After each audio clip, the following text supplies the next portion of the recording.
We are live, so welcome to Psyfeld. The discussion is focused on the episode The Revenge. So where would the group like to start? I really loved the, I think it was Kramer and his friend who was threatened to jump off the roof, and then he fake jumped off the roof. Mm-hmm. I thought that was really funny, got caught by the person across the street. Right, okay, so that's the focus of clinical attention begins with Newman.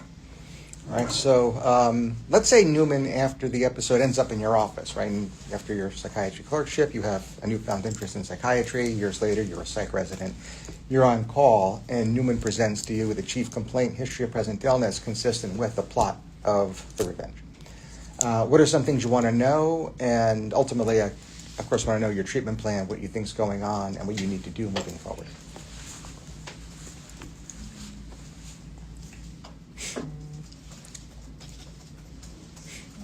Is Newman the man who was on the building? Yeah.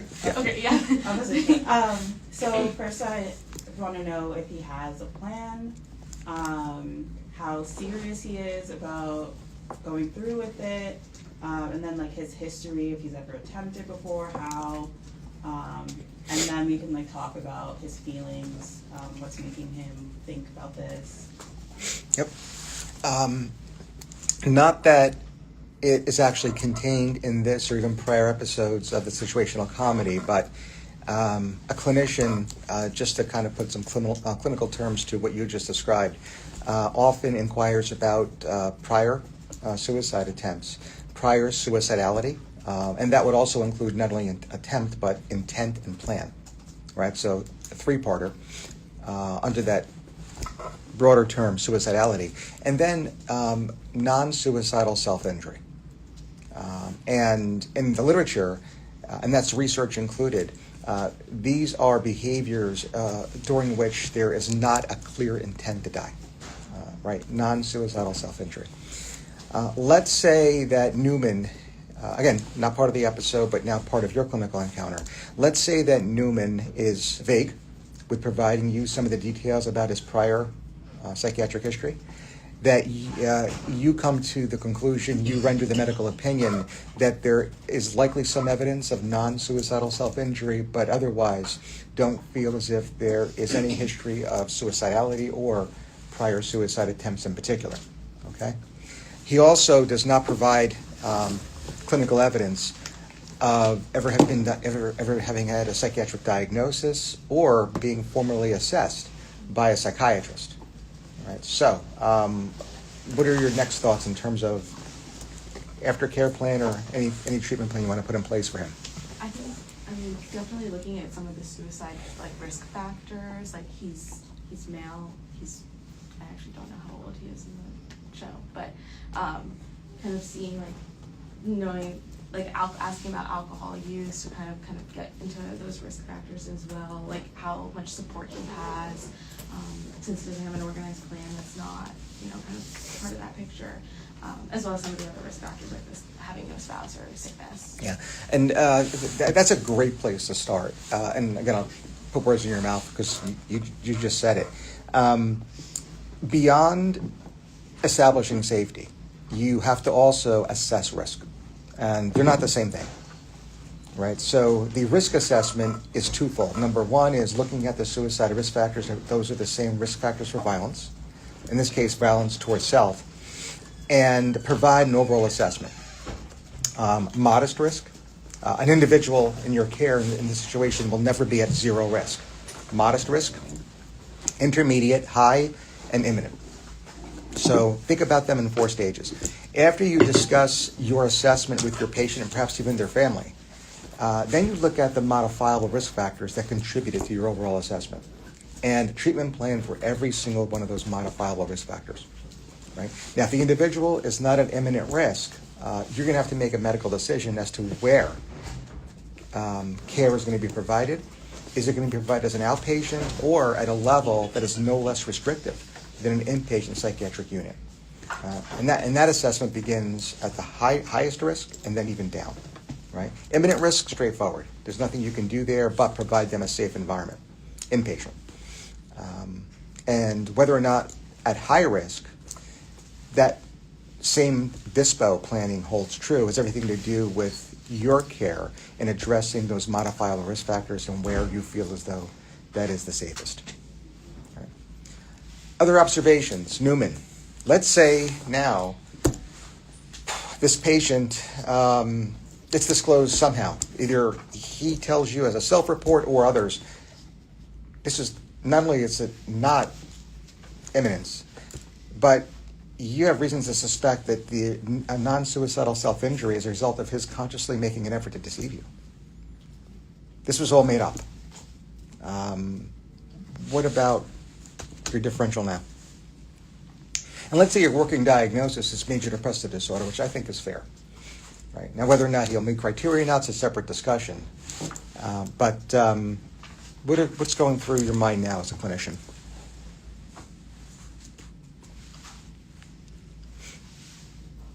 In clinical practice, why might individuals make a conscious effort to deceive you? I guess I think I have very some limited psych knowledge, but I'm thinking in terms of like Munchausen's, like making yourself sick so that you can receive medical attention. I know there's also like malingering for like financial. That's it. gain. Those are the two. Oh, okay. Yeah. Cool. Here's what you're looking at. I'm trying to see what you can. Oh, these are all the Seinfeld characters because I haven't That's seen your the cheat. show. That's your Seinfeld cheat sheet. Yeah. They would be proud.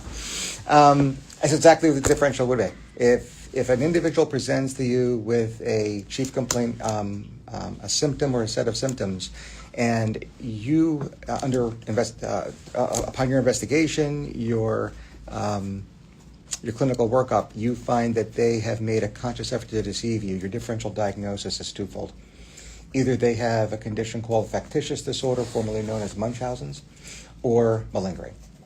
What differentiates the two is their motive, often referred to as gain. Okay, for the individual, and I'm not really sure where Newman is here, but we could discuss. If there is evidence that there is external reward or gain, we're going to call it malingering. On the other hand, in the absence of that evidence, we always say it's factitious. Right? And of course, we've got to be flexible because if new information were to be made available a week later, a month later, we have to change that diagnosis. So always start out by giving your patient the benefit of the doubt. If you uncover that they're making a conscious effort to deceive you, it's factitious. And then, and only when the external gain, the external reward is discovered, can you then switch your diagnosis and consider malingering as the single best answer. All right, questions?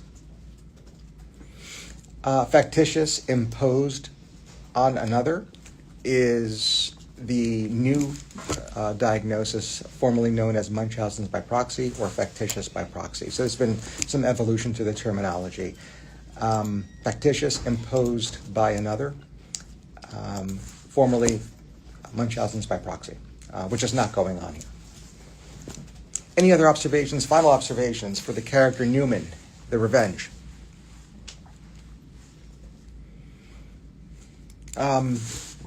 When the individual is making a conscious effort to deceive you, it's a very, very difficult practice in medicine to uncover either factitious or malingering, because as physicians, we don't go to medical school with the idea that we're catching people from lies. Right? We're there to actually provide them resources and help, and hopefully get them to feel better, even cure disease. So it goes against our oath. It just feels wrong to suspect that they're lying to you. So it's a very, very difficult condition, both are, to actually diagnose. Right? For those who present with physical complaints, it's very difficult. When they present with psychiatric complaints, like I have a depressed mood, I have suicidal thoughts, it is even more difficult. Right? So that's just a clinical parole. You're probably not going to see that part on the exam, but it's very challenging. Other characters, the revenge. Who else caught your attention? George. Impulsivity. What's going on with George in this episode? He quits his job right at the beginning and kind of crosses out his boss, and then he comes up with a plan to drug him, basically. Okay. ready to change jobs really easily. We see this with George somewhat in terms of impulsivity. I think to start, and again, this would be cheating because I would be taking advantage of those that are Seinfeld, that is the actual show's fans, versus those that are just watching it for the first time as new clerks to a psychiatry rotation. But if we felt that George's impulsivity was persistent and stable, that is, from episode 1, season 1, up until the revenge episode that we've watched and are discussing, is this something that has been consistent? Because if the answer is yes, we're dealing with either a chronic mental disorder, and we are dealing with a chronic mental disorder, and within that differential, we'd have to consider a personality disorder. Okay. That said, I think if we were to use this as a prompt to discuss the personality disorders, the one thing I want to make sure that we're going to discuss in this morning's didactic are the 5 or 6 characteristics of all personality disorders. That way, when we talk about each individual personality disorder, maybe as soon as this afternoon, we've already taken care of those 6 characteristics that we know must hold true for any personality disorder.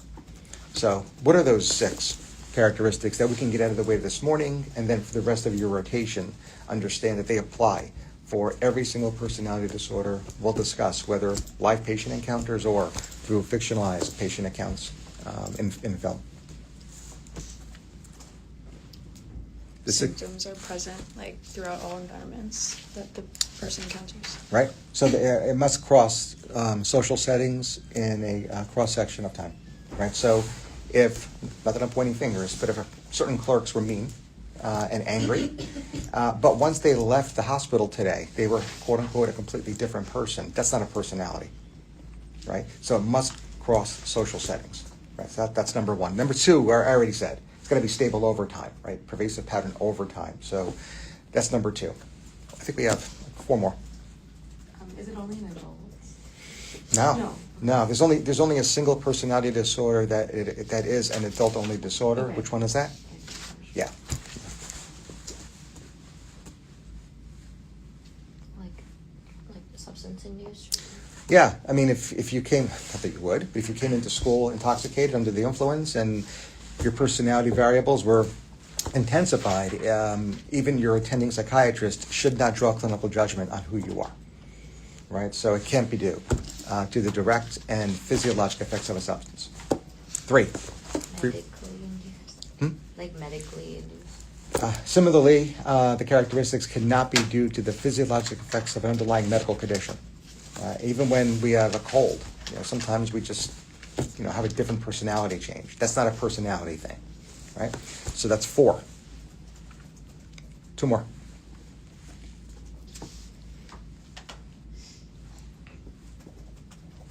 Oh, we're raising hands now. Not due to like another mental disorder? Yeah, I mean, during we think of underlying medical conditions, which is exactly true, but let's extend that to mental disorders as well. During acute illness, mania, we cannot render clinical judgment on who a person is, right? Because as soon as the manic episode, hopefully through treatment, improves, again, that individual will, quote, be a completely different person, end quote. We're not going to document that in the medical record, right?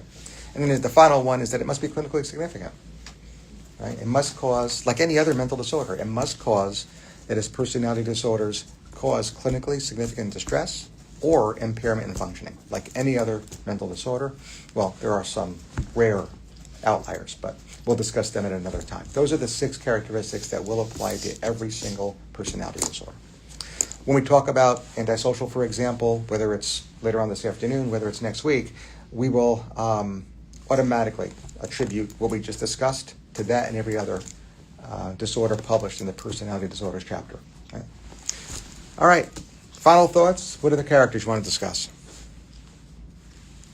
About 5 minutes left. Oh, let's talk about the end scene. I mean, with George. What do you think George put in his boss's drink? Put in his drink? Yeah. He said it was like Mickey? Yeah, it was a Mickey. Is it like a drug that would like diminish someone's like consciousness, or I don't know exactly what drug he put, but It's called chloral hydrate, right? These are different drugs, medications that can come up on shelf exams. You have to revisit psychopharmacology. Chloral hydrate is a non-benzodiazepine sedative. It's used, or was used, much more prominently, usually to induce sleep. But like a lot of these medications, can alter consciousness as well, especially at higher doses. And the effects on individuals can differ with regard to setting. And what I mean is if you're being prescribed it by a doctor, and hopefully in gaining the informed consent, the physician, before dispensing the prescription, tells you the likely benefits and potential side effects, that experience is going to be much different than if you actually had this put in your drink and are totally unsuspecting that you're taking it, right? Give me similar acting drugs, often referred to as club drugs, where people will be dosed, be under the influence, without their suspicion. Largely hallucinogens, right? So we could talk about hallucinogens. LSD can certainly work. Ketamine is another dissociative that could be used as a club drug. Ecstasy, club drug. Right? Of course, alcohol, but I'm actually talking about things that are even more unsuspecting. Right? Often referred to as roofies. Roofies usually applied to GHB, but certainly now as a more general term to cover all of the club drug effects. We could talk more about this as we look at different movies that may or may not actually have some of these scenes. Right? But it's definitely in this, and the Mickey is the chloral hydrate. Final thoughts? The revenge. No? The main guy, I still think he thinks he's better than him. I didn't change that after like 3 episodes. Not yet. He acts like everyone comes to him for advice, and he's narcissistic for sure. Yeah, I mean, the dynamics of this group are very special. These characters would not know each other if not for Jerry Seinfeld. So he is definitely the center and the core of this friend circle, no doubt about that. And even beyond the group dynamic, there are individual characteristics. I mean, and we probably don't see Mr. and Mrs. Seinfeld as often as we do Mr. and Mrs. Costanza, George's mother and father. I do think they're in more episodes, but Jerry's parents are in several episodes, and you can even begin to see the root cause of why Jerry feels the way he does about himself, the way his mom treats him, even as an adult. You can see the way he treats Kramer. I think you can see it in that. And Jerry's feelings towards his mom, now probably unconscious, drive his relationships with women too. Right? That's strictly Freudian. That's Oedipal, and it's real. Right? And it's definitely portrayed, is depicted through the main character, that is the character of Jerry Seinfeld. All right, we're going to stop it here.